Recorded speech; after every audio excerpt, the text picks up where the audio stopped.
po tayo sa taas. Na nakapatay ilaw. Check natin yung kaso ko kung saan kagad niyang pupunta. Ayan po yung tita ko.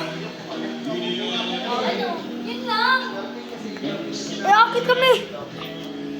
So, ito na po. Start na po. So, ito. Akit na po kami. Kiki. Ayan po. Nakapatay ilaw. Grabe ka dilim. Okay. Kiki.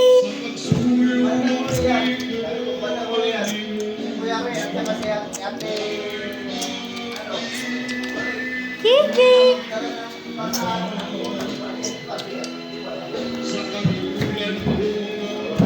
Akit.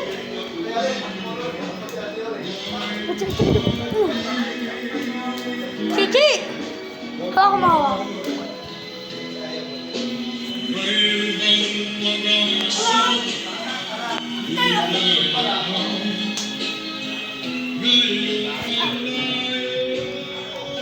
Ito na guys, akit. Sabi sa'yo eh. Huwag mo tirisin dyan.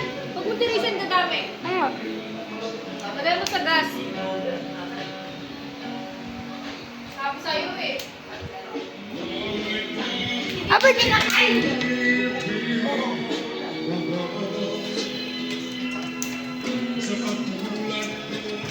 na ni. Sabi sa'yo Yung akit guys.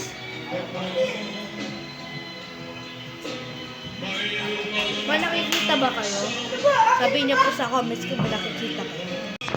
Ngayon, hawak niya ang kanyang aso. Oh, tara na. Akyat na po tayo. Tara na, akit na natin. Kiki. Akit na. Saan ka agad ka pupunta? Hindi ko makita. Dilim. Mamaya na. Ay! So, ako na lang. Saan ka agad ako pupunta? Bigyan ako. Hala ka, nawala ang aking kaibigan. What the flip? Guys, buksan na natin ilaw. Wow! Tara na. Pasok. Ang silaw guys. Dahil may kalbo po kasi guys. Guys, ganito gawin mo pag malagay cellphone. Pag naglalagay cellphone, tsaka natipid kayo sa ML, wag mo ganunin. Gantuhin mo. Itaas ang unang kamay. Sabay. Kita nyo to. Batuhin nyo yan.